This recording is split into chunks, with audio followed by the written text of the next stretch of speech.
जैसे आपने इसको OBS किया है, विंडोज में कौन सा ऐसा सॉफ्टवेयर? नो आइडिया, मुझे अभी भी किसी ने नहीं, OBS विंडोज में भी हो सकता है। मैं बता रही हूँ किसी और टूल का, अगर आप पूछ रहे हैं कि OBS के अलावा और कौन से टूल्स हो सकते हैं। So there are some light weight tools other than OBS जो लोग यूज़ करते हैं, लेकिन मुझे एग्जैक्ट नाम याद नहीं है। ठीक, चलें जी। So this is computer modelling and simulation, lecture number 12।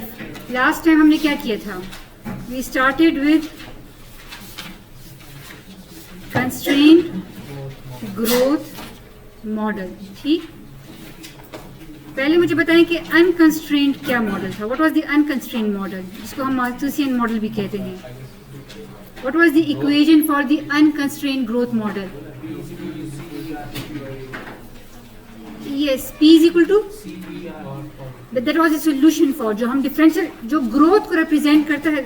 ये जो इक्वेशन है P is equal to P not ERT, ये basically population at any instant.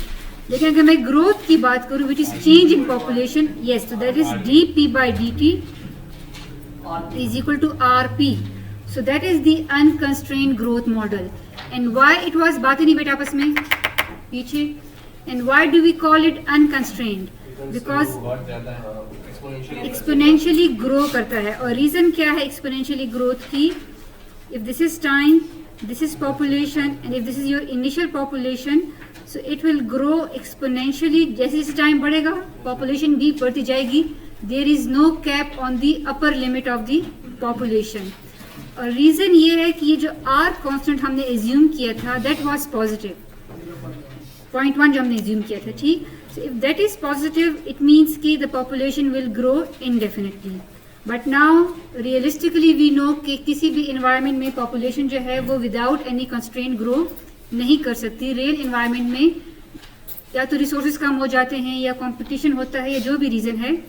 So we have a constrained growth model where R is not always going to be positive. ठीक, so R can be इधर positive, negative और it can be zero.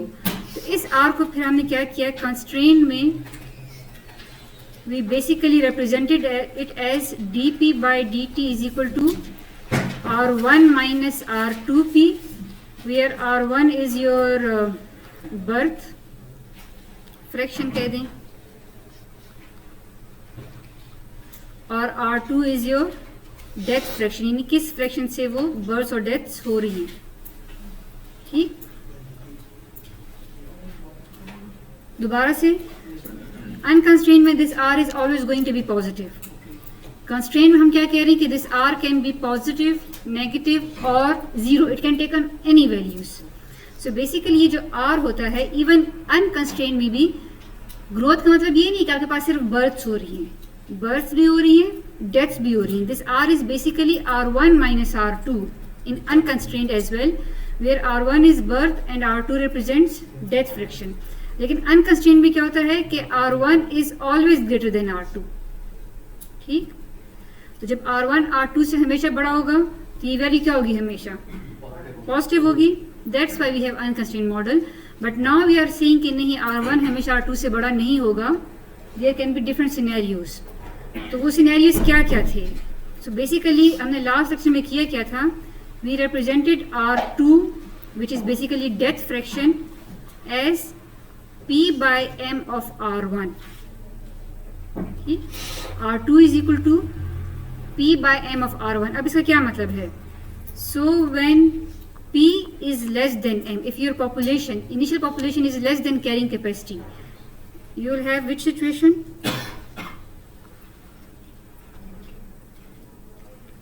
ठीक, आपके पास ये situation है कि initial population जो है और कैरिंग कैपेसिटी, सपोज ये इनिशियल पॉपुलेशन अगर m से कम होगा तो p बाय m की जो वैल्यू होगी वो क्या होगी, लेस देन 1 होगी या ग्रेटर देन 1 होगी या 0 होगी। If this is smaller and this is larger value तो p by m will be less than 1। If p by m is less than 1 it means कि R2 क्या हो रहा है, R1 के साथ आप कोई वैल्यू मल्टीप्लाई कर रहे हैं विच इज बेसिकली लेस देन 1, ऐसे ही होगा।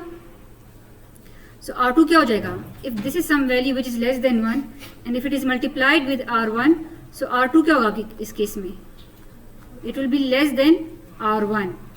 और what is R2? R2 is basically your death fraction, यानी डेथ्स कम हो रही है एज कम्पेयर टू बर्थ्स. तो क्या स्टार्ट में क्या होगा? Births, if population is very less than the carrying capacity, it means कि आपकी इन्वायरमेंट में काफ़ी जगह है पॉपुलेशन को कैरी करने की, तो बर्थ्स ज़्यादा होंगी, डेथ्स बहुत कम होंगी. तो ये जो डिफरेंस होगा ये क्या होगा? ये ज़्यादा होगा. जब डिफरेंस ज़्यादा होगा तो बेसिकली आपके पास जो ग्रोथ है उसका स्लोप जो है वो ज़्यादा होगा. ठीक है, यहाँ पे स्लोप ज़्यादा है. But with the passage of time क्या होगी? जैसे जैसे लोग बढ़ते जाएंगे डेथ्स भी अब ज़्यादा होंगी. तो आहिस्ता आहिस्ता ये वैल्यू बढ़ती जाएगी, ये वैल्यू इतनी नहीं बढ़ेगी. सो ओवरऑल ये जो स्लोप होगा अब ये कम होता जाएगा. ठीक, that's why we have this equation. यहाँ पे स्लोप ज़्यादा है, यहाँ पे स्लोप कम है. But in this scenario R2 is less then R1. बेटे दरवाज़ा बंद कर लो प्लीज़. मशाल इतना सा. So R2 is less than R1. Clear ये चीज़?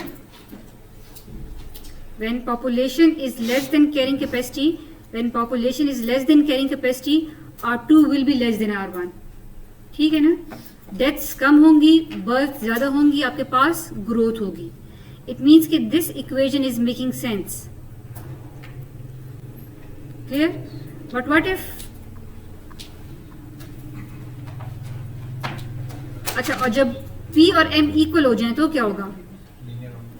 तो R2 is equal to 1 over, सब ये P by M will become 1. So R2 will become equal to R1. यानी जब आपके पास पॉपुलेशन जो है ग्रो करते करते करते करते जब कैरिंग कैपेसिटी करीब पहुंच जाएगी तो death rate and birth rate will B same. तो जब डेथ रेट और बर्थ रेट सेम होगा तो क्या होगा? dp बाई dt चेंज कितना आएगा? वो ज़ीरो हो जाएगा, बिकॉज ये चीज़ ज़ीरो हो गई है. So there will be no change in population. और जब पॉपुलेशन में चेंज नहीं आएगा so population will remain constant like this. ठीक, so here R2 is equal to R1.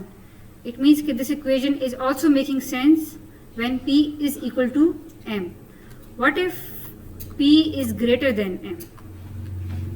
तो P बाय M की वैल्यू क्या हो जाएगी? जब ये वैल्यू बड़ी है ये वैल्यू छोटी है तो P बाय M भी क्या हो जाएगा? ग्रेटर देन 1 हो जाएगा. इट मीन्स कि R2 will be greater than R1. सो वो कौन सी सिचुएशन हो सकती है जिसमें आपके पास पॉपुलेशन जो है वो कैरिंग कैपेसिटी से ज़्यादा हो जाए, आउटसाइड से आ जाए? बिकॉज एज लॉन्ग एज अगर पॉपुलेशन उसी इन्वायरमेंट में है तो पॉपुलेशन तो कभी भी कैरिंग कैपेसिटी को तो एक्सीड कर ही नहीं सकती. कैरिंग कैपेसिटी का मतलब ये है ना कि मैक्सिमम पॉपुलेशन. इट मीन्स कि वो पॉपुलेशन उस इन्वायरमेंट में नहीं थी. किसी इन्वायरमेंट की कैरिंग कैपेसिटी वॉज सपोज 1000 और बाहर से पॉपुलेशन आई, इन्फ्लक्स हुआ and the population was suppose 1500. तो अब क्या होगा? हमने क्या देखा? When P is greater than M, P by M is greater than 1, the death rate will be greater than the birth rate. तो ये जो इक्वेशन है dp by dt is equal to R1 minus R2P, इसमें ये चीज़ क्या हो जाएगी? If it is greater than R1 ये नेगेटिव हो जाएगा. इट मीन्स कि dp बाई dt में कोई नेगेटिव वैल्यू आएगी. और ये हमने किसी और मॉडल में भी देखा था डिके में. ठीक है, सो डिके में क्या होता है? आपके पास with the passage of time the amount decreases. तो यहाँ पे भी क्या होगा? If population is greater than carrying capacity there will be some decline until the population reaches the carrying capacity. And when the population reaches the carrying capacity again it will become constant. तो यहाँ पे क्या हो रहा है? यहाँ पे R2 is greater than R1. तो ये 3 सिनेरियोज हमने डिस्कस कर लिए हैं. ठीक, and this is your constraint growth model. So अगर दोबारा इसको हम देखें, so what is constraint growth model? dp by dt is equal to R1 minus R2P, but since R2 is equal to P by M of R1, तो अब हम R2 की जगह पे क्या लिख रहे हैं? P by M of R1. हमने R2 की जगह ये इक्वेशन पुट कर ली. ठीक, अब जरा R1 को कॉमन लें. So you will have 1 minus P by M into P, and now since we have only one R, so ये 1 यहाँ से हम हटा देते हैं. ठीक, so the constrained growth model equation क्या बन गई, R into 1 minus P by M into P. This is the equation for the constrained growth model. ठीक. अच्छा, हाउ अनकंस्ट्रेंट ग्रोथ मॉडल में m की वैल्यू क्या होगी अनकंस्ट्रेंट में? इंफिनिटी. अनकंस्ट्रेंट में m इज इंफिनिटी, मतलब there is infinite capacity in your environment. ठीक. सो जब अनकंस्ट्रेंट में m इंफिनिटी हो जाएगा and you put infinity over here, तो p बाय इंफिनिटी क्या चीज हो जाएगी, 0. तो आपके पास ये इक्वेशन क्या बच जाएगी फिर से, r p. तो दिस कंस्ट्रेंट मॉडल से आप अनकंस्ट्रेंट में वापस कैसे आ सकते हैं, by assigning m the value of infinity. Azeem clear है? जो लोग नोट करें अच्छी बात है, लेकिन अगर ज़्यादा फोकस आपका नोटिंग पे जा रहा है और वहाँ पे नहीं जा रहा, तो I will share these notes with you. ठीक. ज़रा स्लाइड स्क्रीन को ज़रा गौर से देखें. How does the constrained model convert to the unconstrained model? The constraint model में we have this m, carrying capacity. Carrying capacity is the maximum size of population in an environment. तो unconstrained में क्या होता है, हम तो कोई maximum size रखते ही नहीं है, मतलब maximum is infinity. So if I put m is infinity, it means कि उस environment में population को sustain करने की infinite capacity है. तो जब m infinity हो जाएगा, आपके पास वापस constraint से unconstrained आ गया. क्लियर ये चीज़ यहाँ तक? चलें. सो ये जो इक्वेशन है इसको हम कहते हैं लॉजिस्टिक इक्वेशन.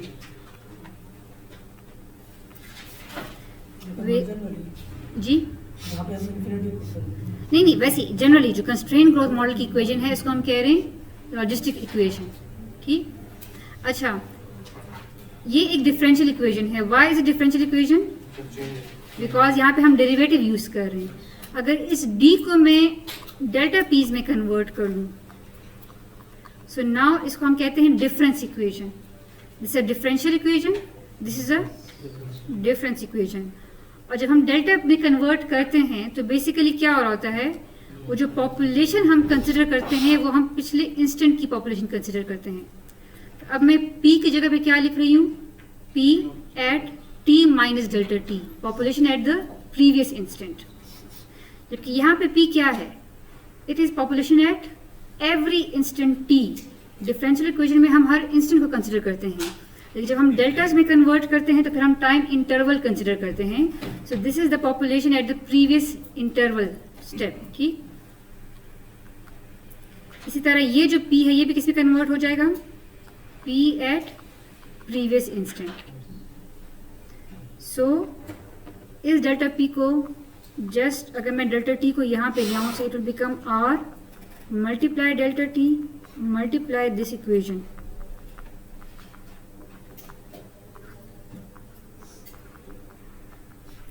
और स्लाइड्स में कहीं पे लिखा होगा r भी कोई कांस्टेंट होता है, डेल्टा d भी एक वैल्यू होगी. सो r मल्टीप्लाई t को उन्होंने k लिखा हुआ है. सो आपके पास जो इक्वेशन बनती है that is delta p is equal to k into this equation. ठीक. अब अगर आपसे कहा जाए कि सॉल्व दिस डिफरेंस इक्वेशन या this differential equation using Euler method, तो क्या आप कर सकेंगे? क्यों इर्तिजा, आपको क्या चाहिए होगा? Euler method. Let's do it with Euler method. Slope आपको गिवन है, इक्वेशन क्या है स्लोप की, r 1 minus p over m into p. Suppose delta t हम लेते हैं 2. ठीक. और इनिशियल वैल्यू हम लेते हैं 100. So how would we find p at t is equal to 2? It will be the initial value plus delta p, right? And how do we find delta p?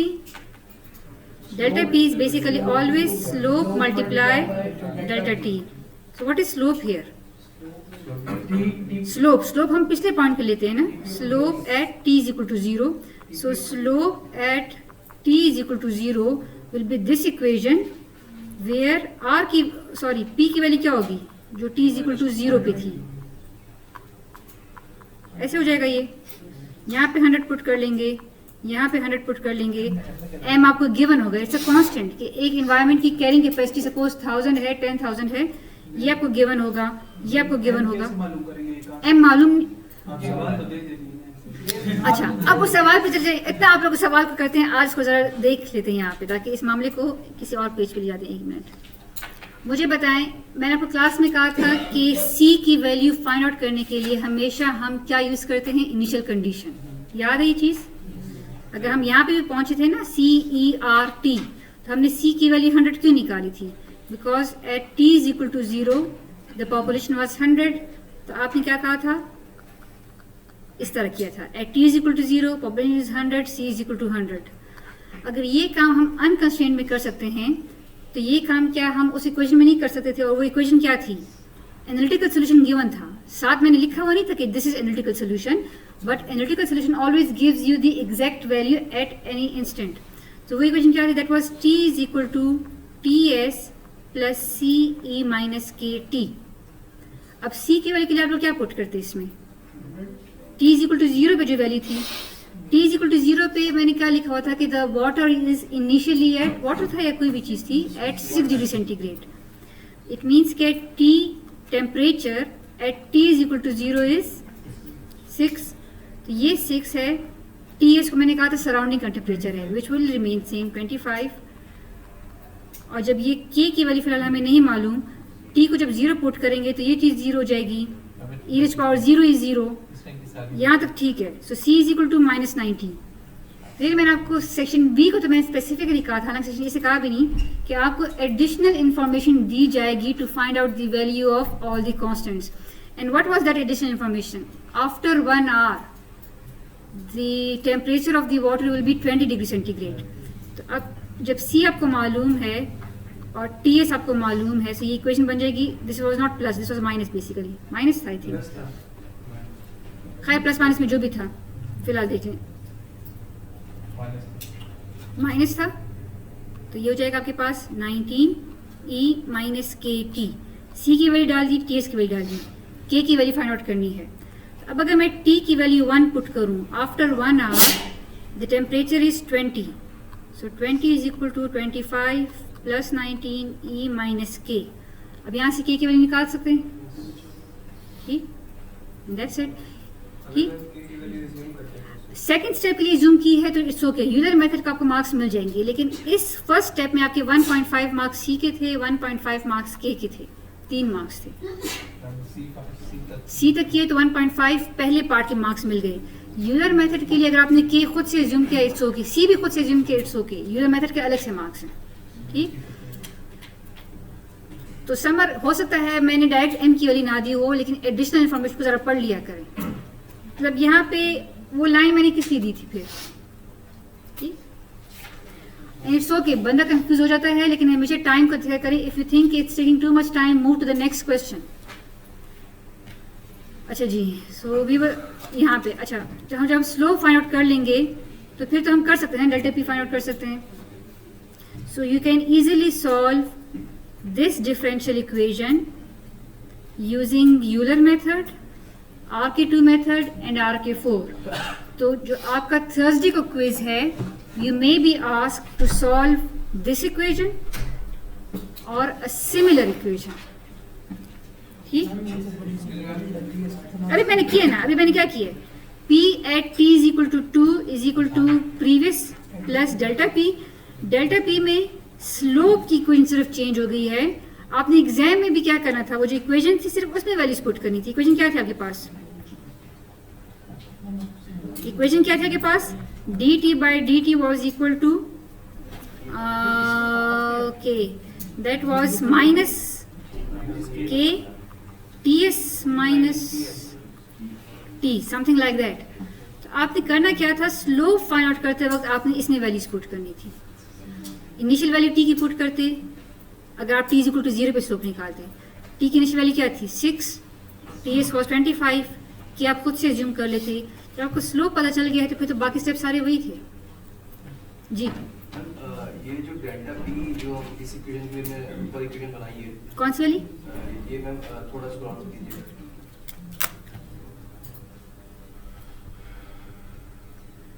Ma'am ये जो ना delta P के Yes. ये तो ma'am ये changing population के लिए ये इक्वेशन इस्तेमाल ये भी वही बात, तो ये बेसिकली क्या है, आपने k की वैल्यू पुट करनी होगी इसमें r इंटू डेल्टा टी, तो r और डेल्टा टी तो गिवन होगा ना आपको, ठीक।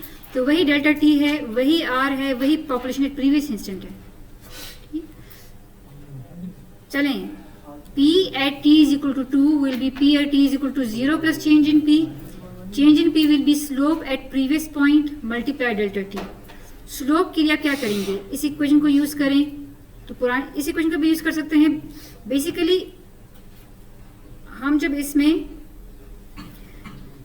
इस इक्वेशन में हम p की वैल्यू डाल रहे होते हैं पुरानी वाली, तो बेसिकली हम इस इक्वेशन को यूज कर रहे होते हैं। ये इक्वेशन बोथ आर सेम, वहाँ पे d है, यहाँ पे डेल्टा है, ठीक। आपको प्रीवियस पॉपुलेशन गिवन होगी, आपको m गिवन होगा, आपको r और t गिवन होगा, तो क्या इस में जब आप वैल्यूज डालेंगे तो can you find delta p, और फिर उसको डेल्टा p को आपने ऐड करना है सिंपल, ठीक।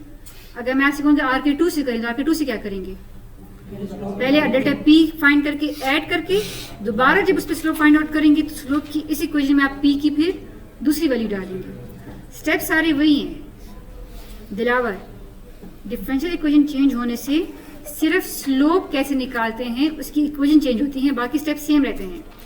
स्टिल इफ यू फील वो, तो मैं आपको होम टास्क दे रही हूँ, इस इक्वेशन को सॉल्व करें यूजिंग RK4, कोई एक स्टेप कर लें, ग्रेडेड नहीं है लेकिन आपका क्विज ऐसे हो सकता है, ठीक। तो आपकी क्विज की तैयारी हो जाएगी। पॉपुलेशन टाइम इंस्टेंट रेडी है, यहाँ पे 100 है, ठीक। और m 1000 रिज्यूम कर लें, 10,000 रिज्यूम कर लें। अच्छा जी, मैम इसमें जो r की वैल्यू क्या 0.1 0.1 अच्छा जी, नाउ लेट्स, इस कोर्स में हम जब भी कोई मॉडल पढ़ेंगे मैथमेटिकली भी देखेंगे उसको, ग्राफिकली भी देखेंगे और फिर उसको हम नेट लोगों के थ्रू भी चेक करेंगे। सो ग्राफिकली हमने अनकंस्ट्रेंट को कैसे देखा था, what was the unconstrained growth model, we build a stock variable which represented population, ठीक। व्हाट वाज द, जी कोई कंफ्यूजन, ये क्या चीज थी, ग्रोथ या dp by dt, same thing, ठीक। Because dp by dt is basically change in population per unit time, और चूंकि अनकंस्ट्रेंट में चेंज हमेशा पॉजिटिव होता है, so we may call it growth. ये एरर रिडक्शन ऐसे क्यों थी, because it was adding the population. और क्या हमने बनाया था इसमें, r बनाया था, और चूंकि dp by dt is equal to rp, तो ये जो dp by dt है ये किस पे डिपेंड कर रहा है, r पे और p पे, तो डिपेंडेंसी हम इस तरह शो करते हैं। अब अगर हम कंस्ट्रेंट की तरफ जाएं तो कंस्ट्रेंट को कैसे रिप्रेजेंट करेंगे, so you will have this population, stock variable तो वही रहेगा, we are talking about population, this will again dp but it may be growth, it may be decay, it may be anything। तो यहाँ पर हम क्या चीज, so the arrow can be in both direction, यानी this dp by dt can add it to the population if p is less than m, but if the population is greater than carrying capacity, तो फिर ये जो dp by dt क्या हो जाएगा, it will be the decay। इसमें और क्या चेंजेस करेंगे, so what is the equation for dp by dt, r 1 minus p by m into p। तो बताएं, r हमने ड्रॉ किया, dp by dt r पे भी डिपेंड करता है, p पे डिपेंड करता है, और किसी पे डिपेंड करता है, m पे। सो you will draw another constant m here, और इसको लिंक कर लेंगे इसके साथ। So this is your constraint growth model graphically. और इन मॉडल बनाने के दो मकसद होते हैं, एक तो हमें समझ आती है कि कौन सी वैल्यू चेंज हो रही है और वो चेंज किस किस पे डिपेंड करता है, और सेकंड क्या फ़ायदा होता है इन मॉडल्स बनाने का। ये तस्वीरें हम क्यों बना रहे होते हैं, ताकि इसके अलावा ताकि नेट लोगों में हम इनको ड्रैग एंड ड्रॉप करें, पीछे कोड खुद जनरेट होगा, and we will be able to see how the constrained models work. तो अगर लैपटॉप्स लेके आए हैं जल्दी से खोलें and draw this in your laptop, और वैल्यूज़ ये दें, पॉपुलेशन की पहले इनिशियल वैल्यू दें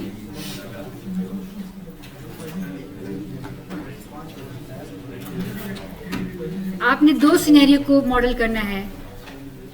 डायग्राम सेम रहेगी लेकिन पॉपुलेशन की वैल्यू पहले पुट करें 20, m को पुट करें 1000, r को पुट करें 0.1 और ये डायग्राम बनाएं। अच्छा, नेट लोगो में फ्लो जो हम करते हैं उसकी डायरेक्शन सेम ही रहेगी, तो there will be one flow. दो फ्लोज अभी नहीं बना रहे हम लोग। मैं बाद में करूँगी, पहले आप स्टार्ट करना कर रहे हैं मैम कि ये पॉलिटी में रहना चाहिए। क्योंकि उस इक्वेशन में हम माइनस थ्योरम डालेंगे ना, तो उसमें वो चीज़ कैसे हो जाएगी। जैसे लैपटॉप्स खोलें और अगर ऑलरेडी कंस्ट्रेंट बनाया है उसी को ओपन करके चेंजेस करेंगे, नहीं बनाए तो जल्दी से डायग्राम बनाएंगे। जिनके पास नहीं है वो किसी ऐसे बचत बैठे जिनके पास लैपटॉप्स हैं।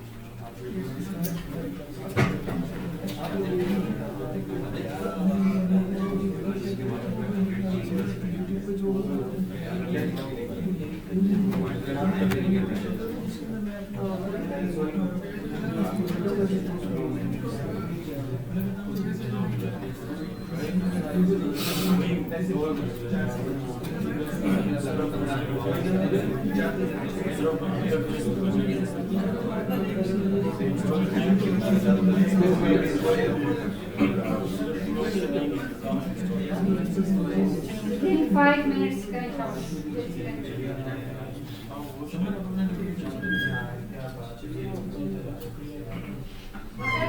साथ में नहीं आया तो सेम है ना। लेकिन नेक्स्ट टाइम देख लो।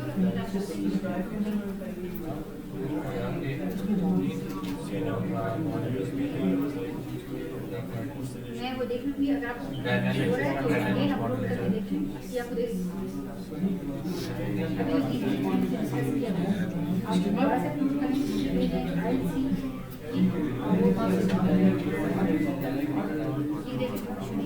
कल की एक सेशन है, किसी कोई कंसर्न है तो इनसे डिस्कस कर लें। कैफ आपका वो कंसर्न एक क्वेश्चन में तो ठीक हो गया है, जो दूसरा क्वेश्चन में आपने कौन सा आदत The question was about leverage points in cellular automata. सिर्फ cellular automata नहीं था, leverage points. What do leverage points in cellular automata mean? कुछ ऐसा क्वेश्चन था, नहीं? Sorry, complex system में leverage points के बारे में, सिर्फ complex system क्वेश्चन नहीं था. Let me see. क्विज की बात करें।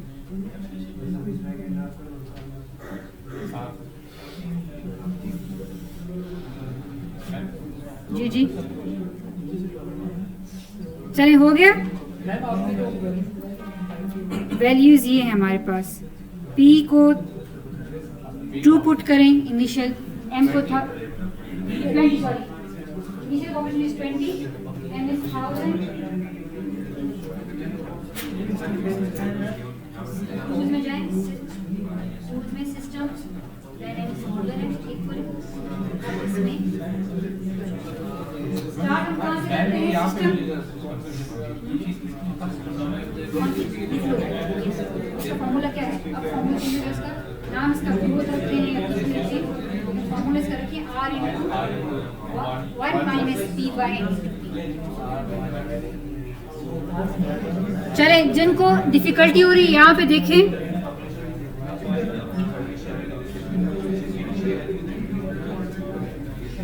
Anyone feeling difficulty? पॉपुलेशन की इनिशियल वैल्यू आपने क्या पुट करनी है? 20, नाम क्या है जो भी रखें, ठीक, बट इट्स केस सेंसिटिव, इसको याद रखें। अलाउ नेगेटिव वैल्यूज को अनचेक कर लें। फिर आपने फ्लो को कनेक्ट करना है और इसका आर एंड एम को भी कनेक्ट करना है। ये आर एंड एम वेरिएबल्स हैं यहाँ से, और ये जो है आपके पास फ्लो है। एम की वैल्यू क्या हमने पुट कर ली? 1000। आर की वैल्यू हमने पुट कर ली 0.2, 0.5 या 0.1 कुछ भी कर लें। I have put 0.5 and make sure के पॉपुलेशन एम एंड आर तीनों लिंक हो किसके साथ? फ्लो के साथ, because your change depends on M R and P. और क्या चीज चेंज करनी है? इस फ्लो का जो एक्सप्रेशन है अब वो आर इंटू पी नहीं रहेगा, it will become R into 1 minus population over M into population. यानी आपके पास जो रेट है उसका फॉर्मूला चेंज हो गया। इसको लिंक करेंगे पॉलीमेट्रिक नहीं स्पेशल हम यस लिंक करने के स्पेशल नहीं पीछे को जनरेट होगा स्पेशल आपने मैंने ये उसका लिंक करें और लिंक करेंगे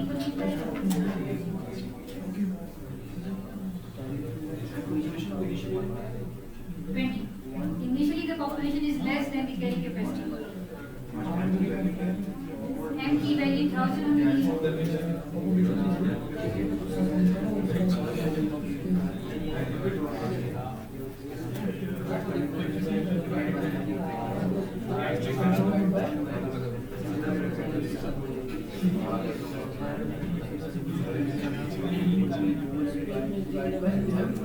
जी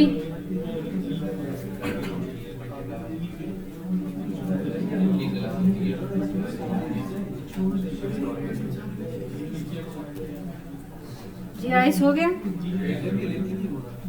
ये लिंक बहुत ज़्यादा मुश्किल से होता है, इसको सर्कल के एज पे ले आएगा। हाँ ऐसे एज पे बस छोड़ा हो गया। ये कौन सा वाला पॉपुलेशन लिंक नहीं हो रहा, पॉपुलेशन को लिंक करने पॉपुलेशन उल्टा करें, पॉपुलेशन से पकड़े और इस जो गोल चीज़ है इसकी बस आउटर एज पे लीजिए बस छोड़ा ड्रॉप करें।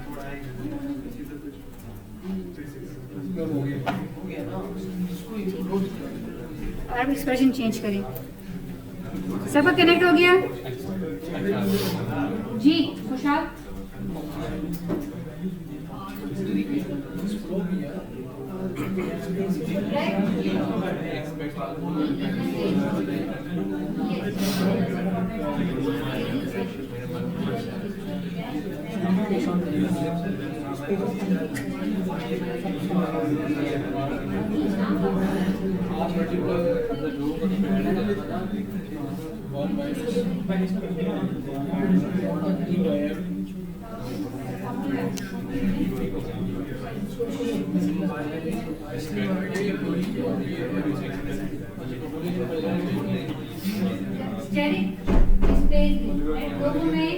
स्टेरिक और वेरिएबल के दरमियान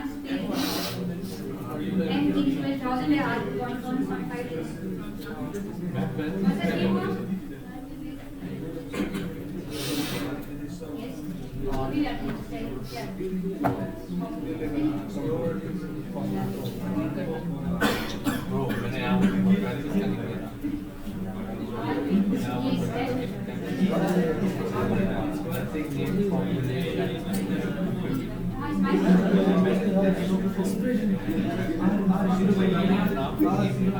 करनी है कहाँ पे लिंक नहीं हो रहा आपको?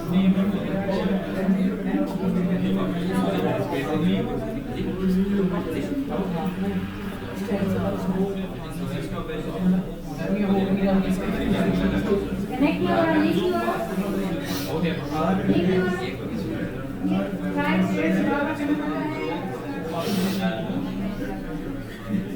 मैं आपको जानता हूँ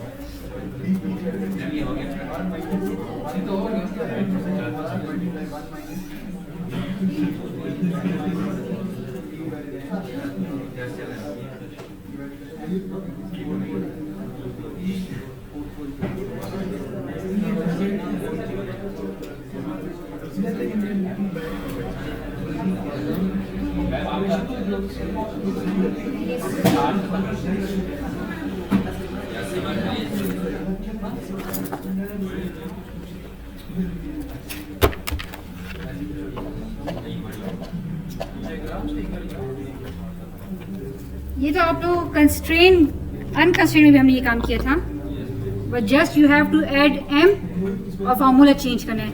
चलें अब जल्दी से देखें, इसका कोड खुद जनरेट हो जाएगा। ठीक, there will be 3 function, system dynamics setup, system dynamics go and system dynamics do plot. आपने करना क्या है, इनको कॉल करना है। So go to the main interface, setup का बटन बनाएं, गो का बटन बनाएं, पॉपुलेशन इसको हम कहते हैं, दिस इज बेसिकली मॉनिटर, एक मॉनिटर को लेके आए और प्लॉट को। ठीक, बटन में क्या करना है, सेटअप इन 4 चीजों को ड्रैग एंड ड्रॉप करें, button, 2 buttons, a monitor and a plot. वो सेटअप में कमांड सेटअप भी लिखे, name and command both are setup. इसी तरह गो में भी the name and command both are go. ठीक, कमांड भी सेटअप एंड नेम भी सेटअप, गो भी name and command setup and make it forever. ये जो चीज है population, it's a monitor. Monitor क्या मतलब है कि किस वैल्यू को रिपोर्ट करेगा। सो यहाँ पे रिपोर्टर में आपने क्या देनी है, वो वैल्यू जो आपने स्टॉक को दी है। अगर आपने स्टॉक में पीओपी यूज किया है तो यहाँ भी आप पीओपी यूज करेंगे। ठीक, यहाँ तक हो गया।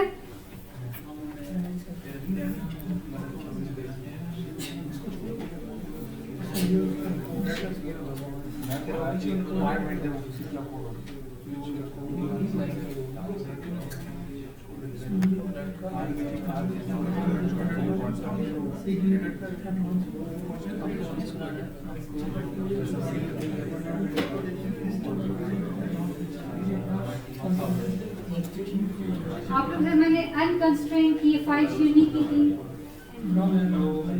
लास्ट क्लास में बनाई नहीं थी अनकंस्ट्रेंट, बनाई थी तो वो ही काम अब वर्क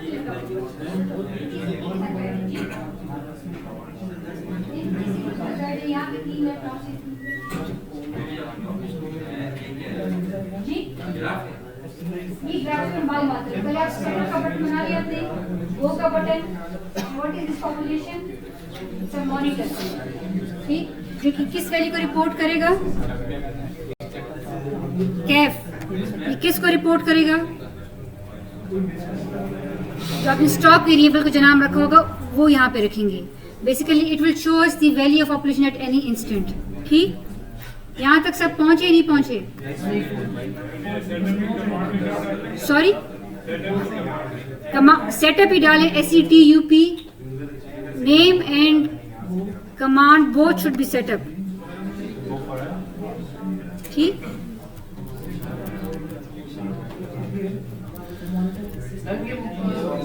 नीचे वाला इस तरह ये मॉनिटर से आएगा। यस, मॉनिटर को जब ड्रैग एंड ड्रॉप करेंगे तो उसका एक तो उसका आप नाम रखेंगे। ठीक, नेम इज यहाँ पे नजर आएगा, और ये किस चीज को रिपोर्ट करेगा, ये किसकी वैल्यू रिप्रेजेंट करेगा। तो जो आपका स्टॉक वेरिएबल का नाम है वो आप यहाँ पे लिखेंगे।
एक्सप्रेशन देते वक्त स्टेरिक माइनस और डिवीजन फिर साइन है, ये कीबोर्ड पे लगाने में स्पेस होना चाहिए।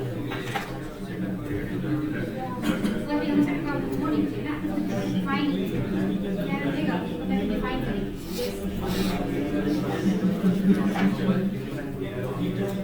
नहीं बराबर डायरेक्शन से देखें ये चीज अफेक्ट हो रही है पॉपुलेशन। ठीक है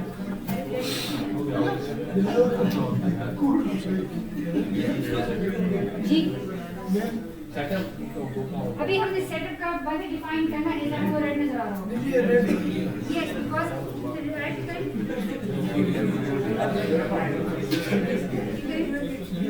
आप स्टॉक वेरिएबल का नाम लिखा, ठीक है।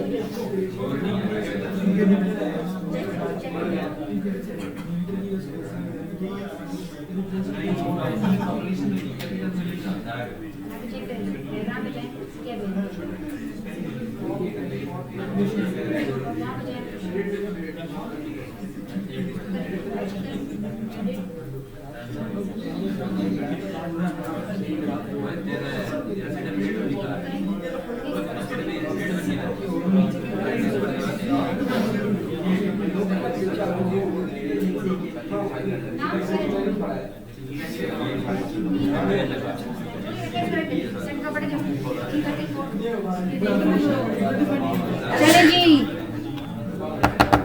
So what we are going to do now, setup का method define करना है, go का method define करना है. So we would go to the code, setup as a method define करते तो हम क्या लिखते हैं, to setup and then end और दरम्यान में कुछ कोड लिखेंगे इस तरह, to go and then end. ये हमने खुद लिखना होगा, ये कोड जनरेट नहीं होगा. ठीक, तो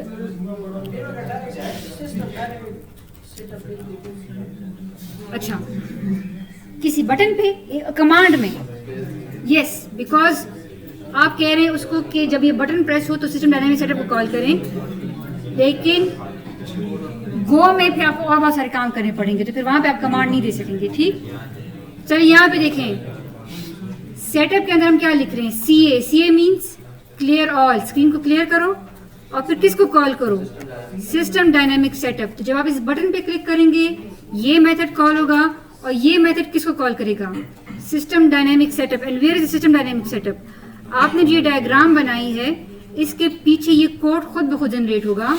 ये क्या करेगा, इसके सेटअप को कॉल करेगा. तो इफ यू सी इसके सेटअप में क्या हो रहा है, इसके सेटअप में सिर्फ वेरिएबल्स को वैल्यूज असाइन हो रही है. आर को एम को dt, जितने भी चीज़ें थी हम उसको वैल्यूज असाइन कर रहे हैं.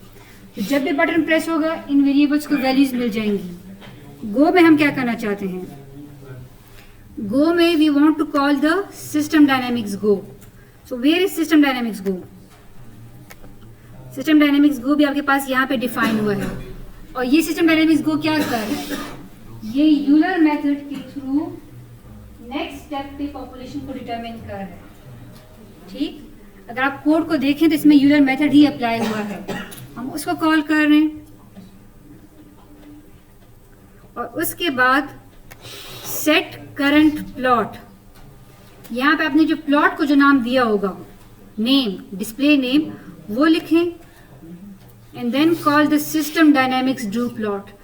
तो system dynamics do plot, we have covered this in the last class. ठीक, चलें, और प्लॉट पे अगर कहेंगे देयर इज अ प्लॉट, और प्लॉट में आपने एक काम करना है एडिट करते वक्त, just add a pen.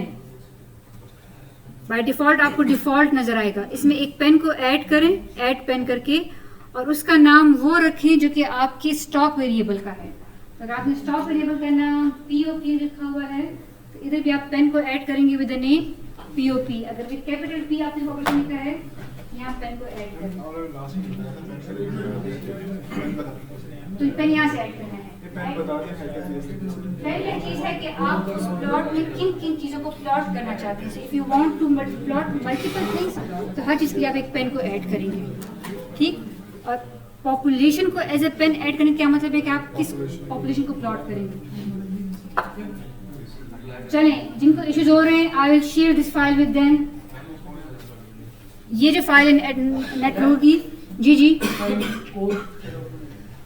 Okay. आज हमने पढ़ना बहुत आगे है. ठीक, स्पीड पकड़े.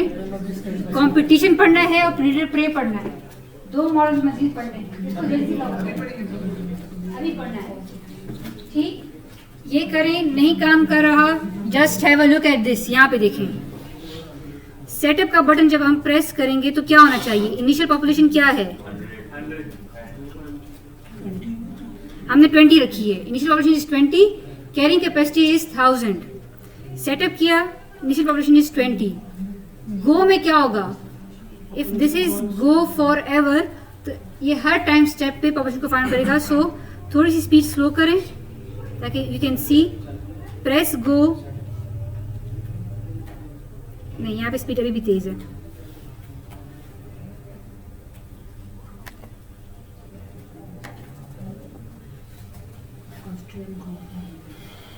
सेटअप गो, अब यहाँ पे देखें पॉपुलेशन बढ़ रही है स्टार्ट में, और जब कैरिंग कैपेसिटी के करीब पहुंचेगी विच इज 1000, तो ये कर्व अप फ्लैट हो जाएगा। ठीक, सो यही प्लॉट आपको नजर आना चाहिए। रीजन क्या है, स्टार्ट में क्या था हमारे पास, initial population was 20, carrying capacity was 1000, you had sharp growth, ऐसा ऐसा सा, क्योंकि कैरिंग कैपेसिटी करीब पहुंच गया है, so it has become this. ठीक, प्लॉट समझ आई कि प्लॉट ऐसे क्यों बन रहा है, क्यों आदित्य, हमने क्या इक्वेशन दी है इसमें, r into 1 minus P over m into P, ये लिखा हुआ है ना, हमें इनिशियल p कम था, m बड़ी वैल्यू थी, तो ये वैल्यू क्या थी, बहुत छोटी थी, तो ये वैल्यू छोटी थी तो आपके पास ग्रोथ हो रही थी, आहिस्ता आहिस्ता p बढ़ेगा, ये वैल्यू बढ़ेगी, तो ये वैल्यू बढ़ेगी, ये वैल्यू ओवरऑल छोटी होगी, ये वैल्यू ओवरऑल छोटी होगी, स्लोप कम होता जाएगा, जब p m के करीब पहुंच जाएगा 1 minus 1 0, there will be no change, population will remain constant। ठीक, तो हमने कंस्ट्रेंट ग्रोथ मॉडल को यहाँ पे इम्प्लीमेंट कर लिया है। ठीक, अगर कुछ एरर्स आ रहे हैं, I will share this file with you, first open it and then compare it with your file in your homes. अगर मैंने इस चीज को ऑब्जर्व करना है, इफ इनिशियल सपोज लाइक इस वाले कर्व को, तो मैं क्या करूँ, मुझे क्या चीज़ चेंज करनी पड़ेगी, मैं पॉपुलेशन की वैल्यू बढ़ा रही हूँ। ठीक, तो इन द अनदर विंडो कहाँ थे हम लोग, यहाँ पे थे, डायग्राम में जाएं, पॉपुलेशन की इनिशियल वैल्यू को 20 की जगह suppose I put it as 2000, अब क्या होना चाहिए, yes, so if we go and then we press setup, initial population is 2000, start go, और अभी आहिस्ता आहिस्ता, नहीं इसके अभी भी स्पीड कम है, ये डायरेक्ट 1000 पे आया है।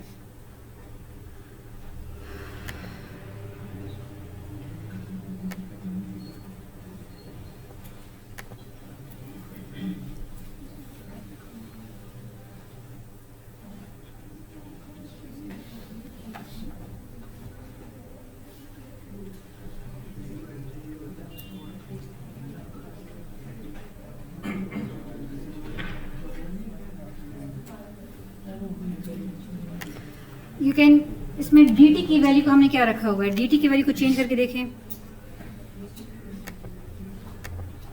dt की वैल्यू 1 है। ठीक, हो सकता है कि वो डायरेक्ट स्टेप लेके, अगर हम इसको 0.5 या 0.2 करें, so we would see this graph. ठीक, तो घर जाके इसी मॉडल में p की वैल्यू को पहले 20 करके चेक करें एंड m इज 1500, और फिर इसको 2000 करके चेक करें, so you should get this plot. ठीक, ये आ रहा है। ठीक जी, हॉस्टल भी घर ही है, नहीं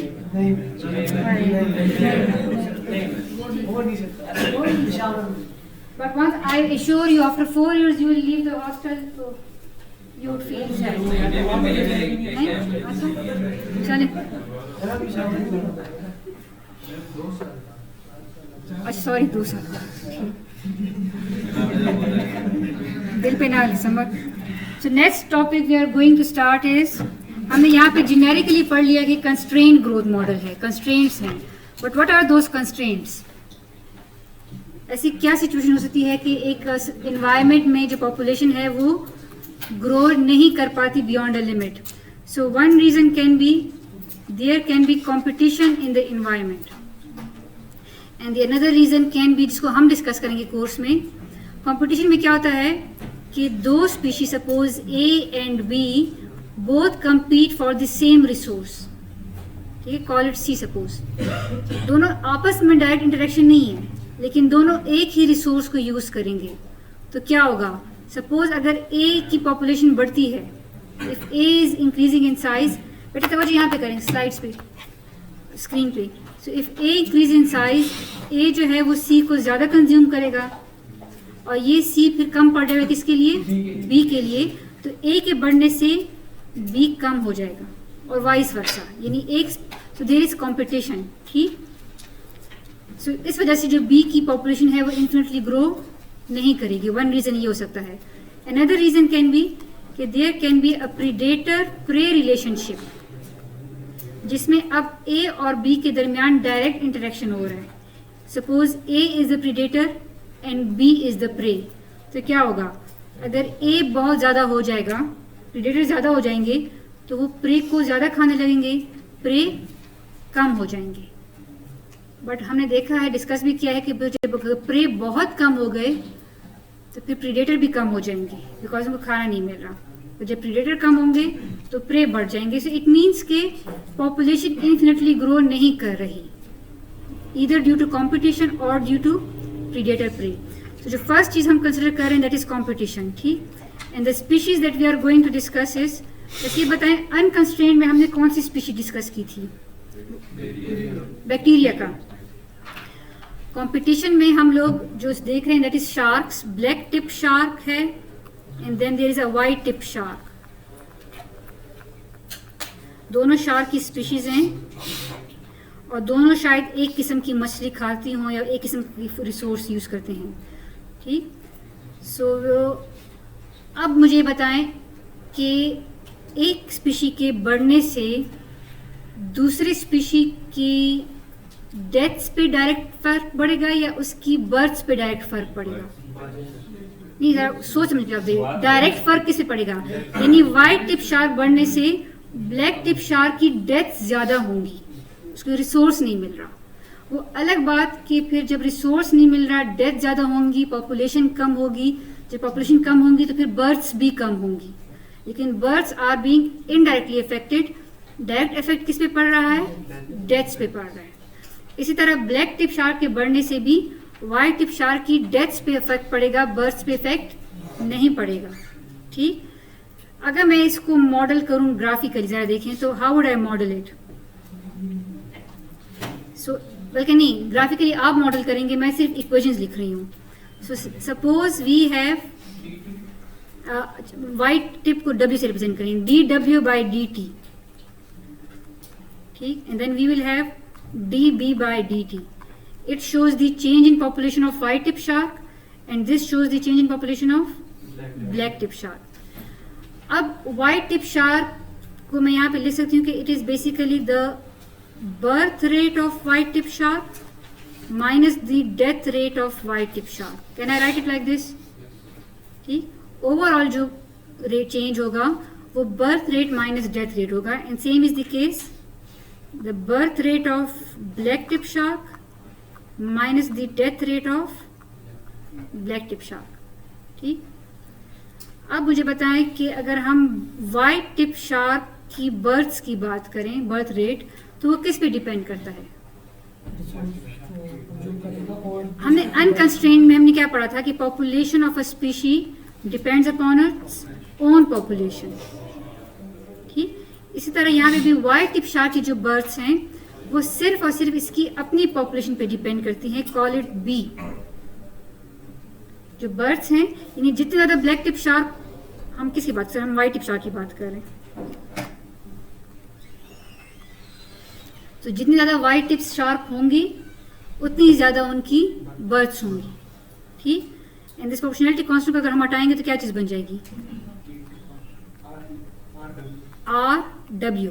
बट सिंस हम बर्थ्स और डेथ्स की बात कर रहे हैं, सो कॉल इट R1. अगर हम वाइट टिप शार्क की डेथ्स की बात करें अब, तो वाइट टिप शार्क की डेथ्स किस पे डिपेंड करती हैं. एक तो इसकी अपनी पॉपुलेशन पे डिपेंड करती है कि जितनी ज़्यादा वाइट टिप शार्क्स होंगी उतनी ज़्यादा डेथ्स होंगी. इट मेक सेंस ना. लोग ज़्यादा होंगे तो वो, सॉरी, जब शार्क ज़्यादा होंगे तो वही शार्क्स फिर मरेंगी भी, तो डेथ्स भी ज़्यादा होंगी. But now the deaths doesn't depend upon its own population, it also depends upon the black tip shark की पॉपुलेशन पे डिपेंड करता है. यानी जितनी ज़्यादा ब्लैक टिप शार्क होंगी उतनी ज़्यादा डेथ्स होंगी. That's why direct proportion. हम वाइट टिप शार्क की बात कर रहे हैं, लेकिन वाइट टिप शार्क की जो डेथ्स हैं वो अपनी पॉपुलेशन पे डिपेंड कर रही हैं, W पे, और साथ साथ वो डिपेंड करती हैं कि वो दूसरी स्पीशी की पॉपुलेशन कितनी है. बिकॉज हमने अभी क्या कहा था कि एक स्पीशी के बढ़ने से दूसरी स्पीशी की डेथ्स पे इफेक्ट पड़ता है, डायरेक्ट इफेक्ट. तो हम डायरेक्ट इफेक्ट की बात कर रहे हैं. क्लियर है? क्योंकि इसके बाद जो मैं एक्टिविटी दूंगी that will be a graded activity. आपने फिर प्रीडेटर प्रे का खुद लिखनी इक्वेशन. जरा इसको गौर से देखें. This means that the death rate of the white tip shark will be equal to some constant, call it W. इसको मैं ऐसे लिख सकती हूँ अब.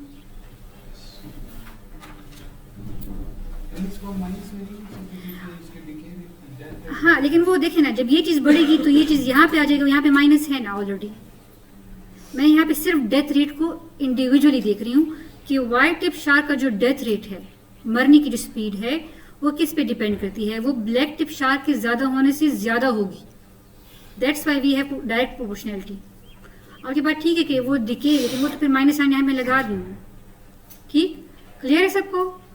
इसी तरह अगर हम ब्लैक टिप शार्क की बर्थ्स की बात करें, ब्लैक टिप शार्क की बर्थ्स की, तो birth is only dependent upon its own population. ठीक, so call it another constant R1 prime. लेकिन अगर हम इसकी डेथ की बात करें तो ये किस पे डिपेंड करेगा? ब्लैक टिप शार्क की डेथ्स किस पे डिपेंड कर रही हैं? अपनी पॉपुलेशन पे और साथ ही वाइट टिप शार्क की पॉपुलेशन पे. So this equation will now become D something like R2 prime. अब मैंने इसको R2 प्राइम क्यों कहा है, इसको R2 क्यों कहा है? ये दोनों कांस्टेंट डिफरेंट होंगे. ये दोनों कांस्टेंट क्यों डिफरेंट? पहले मुझे बताएं कि इसको मैंने R1 R2 क्यों कहा हुआ है. यानी क्या आपके ख्याल में जो R1 की वैल्यू होगी क्या वो R2 की वैल्यू होगी? बिकॉज R1 क्या रिप्रेजेंट कर रहा है कि out of the total population कितना फ्रैक्शन पर यूनिट टाइम इंक्रीज हो रहा है. सपोज इफ आई से R1 इज इक्वल टू 0.5, इसका क्या मतलब होगा? Per year, suppose 0.5 per year कहें इसको, इसका क्या मतलब होगा कि 50% of this population will increase every year. ठीक, लेकिन यहाँ पे R2 क्या रिप्रेजेंट कर रहा है? 50% यस, इट रिप्रेजेंट्स कि ब्लैक टिप और वाइट टिप शार्क के इंटरेक्शन करने से कितनी डेथ्स हो रही हैं. If this represents 0.5 of the population, it represents suppose R2 is suppose 0.2, तो 0.2 क्या मतलब होगा? 20% ऑफ, दोनों को आप मल्टीप्लाई कर रहे हैं. मल्टीप्लाई करने क्या मतलब है? तो इसको ऐसे देखें. Suppose you have 3 black tip sharks, उसको कहें B1, B2, B3, और आपके पास दो जो थी वो वाइट टिप शार्क्स थी, W1, W2. तो कितनी पॉसिबल इंटरेक्शंस हो सकती हैं? पॉसिबल इंटरेक्शंस कितनी हो सकती हैं? 6.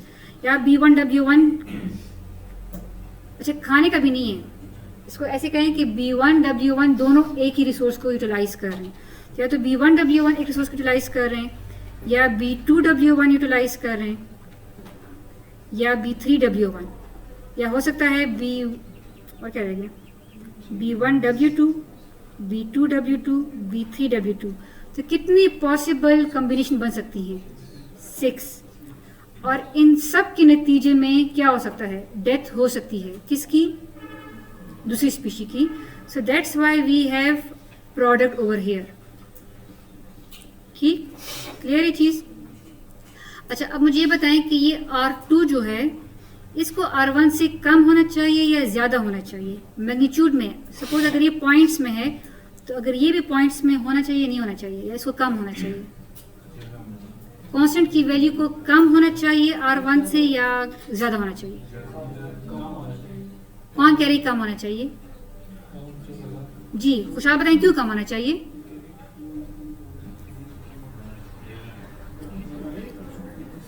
देखें यहाँ पे दो चीज़ें जब मल्टीप्लाई होंगी तो ओवरऑल आंसर क्या होगा? एक बड़ी वैल्यू आएगी. उस बड़ी वैल्यू को कम करने के लिए this R2 should be less then R1. Suppose अगर R1 भी 0.5 है और R2 भी उसी मैग्नीट्यूड का है, सब मैग्नीट्यूड मीन्स कि दोनों 10 डेसिमल में है. सपोज इनिशियल पॉपुलेशन इज 100, तो कितनी बर्थ्स होंगी पर ईयर? 50. यहाँ पे क्या होंगी? 100 इज 1 एंड सपोज दूसरी 150 है, तो डेथ्स कितनी होंगी? 150, 3 0 और फिर मल्टीप्लाई करें 0.2 से 3000 कुछ ऐसे होगा. तो यू कैन सी कि बहुत वाइड बर्थ्स बहुत कम हो रही हैं, डेथ्स ज़्यादा हो रही हैं। रीज़न क्या है कि ये दो चीज़ें मल्टीप्लाई हो रही हैं। तो वो कॉन्स्टेंट्स जो कि प्रोडक्ट के साथ यूज़ होते हैं, those constants will always be less then those constants जो कि एक सिंगल वैल्यू के साथ यूज़ होते हैं। ठीक, तो अगर आप पॉइंट में ले रहे हैं तो इसको फिर आप 0.0 में लेके जाएं। अगर इसको आप टेंस में ले रहे हैं तो इसको पॉइंट्स में लेके जाएं। समर और समी, आप मुसलसल मुस्कुरा रहे हैं। ठीक, बताएं समर, क्या डिस्कस किया? आप कह रहे कि बर्थ रेट ब्लैक और वाइट अगर इनको मल्टीप्लाई करें तो और वो अगर R2 के साथ अगर तो इंक्रीज हो, मतलब कि आपका ये R2 जो है इसी वैल्यू में कम रखनी चाहिए। यस, तो अगर ये कम हुई तो तब so the thumb rule is कि वो तमाम कांस्टेंट जो कि प्रोडक्ट के साथ यूज होते हैं, their value should always be less then those constants जो कि सिंगल वैल्यू के साथ यूज होते हैं। क्लियर? अगर आपको अभी आप लोगों ने पास्ट पेपर्स देखे हो तो मैंने एक क्वेश्चन दिया भी था, assume the values of constants, लेकिन एजम्पशन ऐसी करें विच हैव सम, किसी रूल्स को फॉलो करें। तो अगर आपको मैं पेपर में दूं कि R1 की वैल्यू खुद से एज्यूम करें, R2 की वैल्यू खुद से एज्यूम करें, so your R2 should always be less then R1। और कितना लेस हो? मैग्नीट्यूड का। अगर ये टेंस में है तो ये पॉइंट्स में है, अगर ये पॉइंट में है तो फिर 0.01 में हो। ठीक, अच्छा जी, कहाँ तक बात पहुँची थी? यहाँ तक पहुँच गए ना? बस करते हैं, बस आखिरी ये चीज़ नहीं, अभी पूरे 20 मिनट रहते हैं। चलें, प्रीडेटर प्रे को नहीं करते, इसको ज़रा डायग्रामेटिकली बनाएं। मैं एक खुद बना रही हूँ, दूसरा आपने बनाना है। Suppose this is white tip shark की पॉपुलेशन है। ठीक, अब इसमें बर्थ्स भी हो रही हैं, डेथ्स भी हो रही हैं। So how would I represent it? So this will be the birth rate, और डेथ रेट कहाँ से आएगा? दूसरे साइड पे। तो दूसरे साइड पे हम डेथ रेट बना लेंगे। ठीक, और इसका एरो इस तरफ क्यों है? Because death rate is decreasing something. ठीक, लेकिन अब पॉपुलेशन सिर्फ एक स्पीशी की बात नहीं हो रही, we have 2 species. It means कि ये काम मुझे किसके लिए करना पड़ेगा? ब्लैक टिप शार्क के लिए भी करना पड़ेगा। So this is the birth rate of black tip shark, this is the death rate of black tip shark B। ठीक, अब इसमें बहुत सारी चीज़ें मिसिंग है, वो आप बनाएं। क्या क्या मिसिंग है? R1 R2 मिसिंग है। ब्लैक टिप शार्क की वाइट टिप शार्क का बर्थ रेट क्या है? R1W। R1W इट मीन्स कि किस पे डिपेंड कर रहा है? R1 पे और W, इसको चलें W कह दें, W। ठीक, इसी तरह ब्लैक टिप शार्क की जो बर्थ रेट है वो किस पे डिपेंड कर रही है? R1 प्राइम और B पे डिपेंड कर रहा है। ठीक, डेथ पे आ जाएं। वाइट टिप शार्क की डेथ रेट का फॉर्मूला क्या है? R2BW। It means we will represent R2W, और B कहाँ से आएगा? नहीं, बी ये बना हुआ है ना, नीचे से तो नीचे से एक लिंक यहाँ पे ले आएंगे। ठीक, और इसका क्या करें?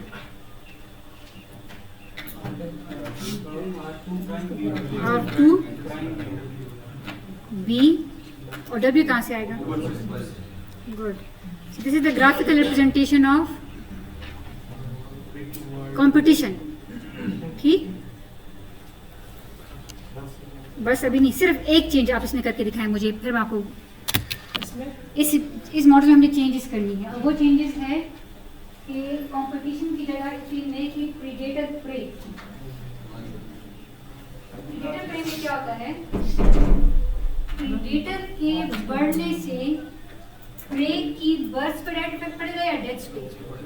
डेथ पे पड़ेगा। ठीक, बात इनडायरेक्ट हम नहीं देख रहे। ठीक, सो प्रीडेटर के बढ़ने से प्रे की डेथ इफेक्ट हो रही है, और प्रे के बढ़ने से प्रीडेटर की क्या इफेक्ट हो रही है? बर्थ। ठीक, यानी जब प्रे ज़्यादा होंगे, खुराक ज़्यादा मिलेंगी, बर्थ ज़्यादा होंगी। सो प्रे के बढ़ने से प्रीडेटर की बर्थ बढ़ रही है, प्रीडेटर के बढ़ने से प्रे की डेथ्स बढ़ रही है। लेकिन इस केस में क्या हो रहा था? दोनों की सिर्फ डेथ इफेक्ट हो रही है। अगर चेंज करें, W को बना दें प्रीडेटर, इसकी जगह पे लिखें प्रीडेटर, PR, कुछ भी करें, चलो उसको हॉक कहें, हॉक के लिए क्या यूज करते हैं, H, ठीक है, मेक इट H, हॉक, और इसको स्क्विरल बना दें, ठीक। तो अब बताएं कि यहाँ पे क्या क्या चेंजेस करेंगे आप लोग। हॉक की बर्थ्स किस पे डिपेंड कर रही है, इसको H कर दें। हॉक्स की बर्थ्स किस पे डिपेंड कर रही है, अपनी पॉपुलेशन पे तो डिपेंड करेगी, साथ ही प्रे की पॉपुलेशन पे। तो अब ये जो एरो आएगा कहाँ से आएगा, यहाँ से एक एरो आ जाएगा, ठीक। और जो हॉक्स की जो डेथ्स हैं वो किस पे डिपेंड कर रही है, हॉक की डेथ्स, नहीं, डेथ्स वो सिर्फ अपनी पॉपुलेशन पे डिपेंड कर रही है, वो और किसी पे डिपेंड नहीं कर रही। देखिए हम डेथ की बात कर रहे हैं, क्या प्रे के बढ़ने से हॉक्स की बर्थ पे इफेक्ट पड़ रहा है या डेथ पे इफेक्ट पड़ रहा है, प्रे के बर्थ पे डायरेक्ट इफेक्ट पड़ेगा, डेथ पे इनडायरेक्ट इफेक्ट पड़ेगा। तो हम इनडायरेक्ट इफेक्ट की बात नहीं कर रहे, ठीक। तो जो हॉक्स है, प्रीडेटर है, उसकी डेथ किस पे डिपेंड कर रही है, सिर्फ और सिर्फ अपनी पॉपुलेशन पे डिपेंड कर रही है, ठीक। अब आते हैं प्रे पे। प्रे में क्या होगा, प्रे की बर्थ्स किस पे डिपेंड कर रही है, सिर्फ अपनी पॉपुलेशन पे। प्रे की बर्थ्स सिर्फ अपनी पॉपुलेशन पे डिपेंड कर रही है, लेकिन उसकी जो डेथ है वो किस पे डिपेंड कर रही है, वो अपनी पॉपुलेशन पे भी और प्रीडेटर पे भी। तो ये चीज आपको करनी पड़ेगी, ठीक।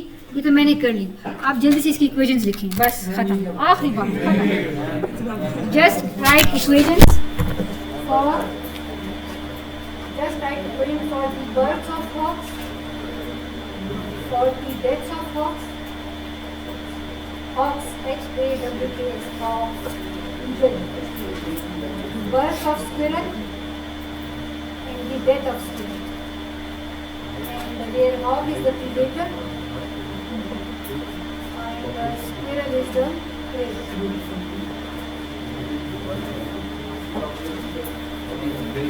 मैं आपको ये डायग्राम दिखाती हूँ।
चले ये मॉडल बनाया हुआ है, इसके बेस पे इक्वेशंस बनाए।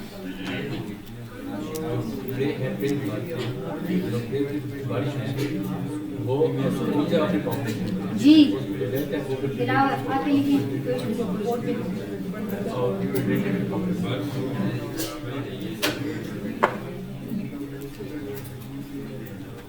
आ रहे हैं दिलारा? बोर्ड पे आके लिखें। जिन किन का हो गया वो आके बोर्ड पे लिखें। आने समझ जी इधर से नहीं। अब्दुल रहमान हो गए? अब्दुल रहमान कितना कोई क्वेश्चन लिखते हैं अटेंडेंस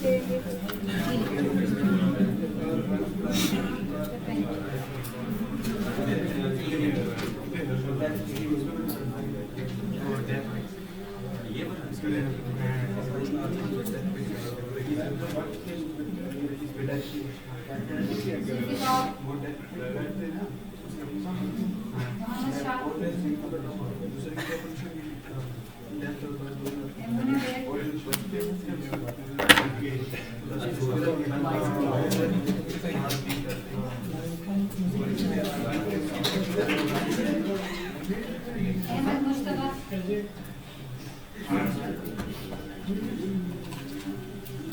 मोहम्मद अली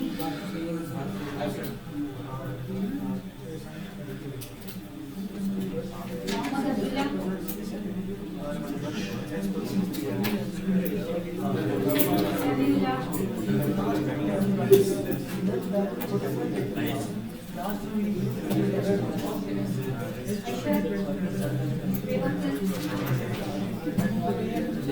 जी मैंने ठीक लिखी है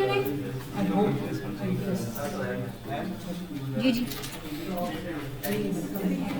अच्छा बकर एंड और कौन से बैठे सेशन एक मोइस ठीक अच्छा so the birth rate of hawks depends upon its population and the squirrel ठीक but the hawk's death only depend upon its own population the squirrel births depend upon its own population but its death depends upon hawks and squirrel good Rahman ठीक चलें जी सो अगली class में आने से पहले हम लोग यही सारी चीज़ें नेट लोगों में बनाएंगे सो लैपटॉप्स लेके आएँ और अगली क्लास में क्विज भी होगा इंशाल्लाह RK2 RK4 and Euler method on the constraint growth model but ये तो है भी कंस्ट्रेंट अनकंस्ट्रेंट तो हो चुके ठीक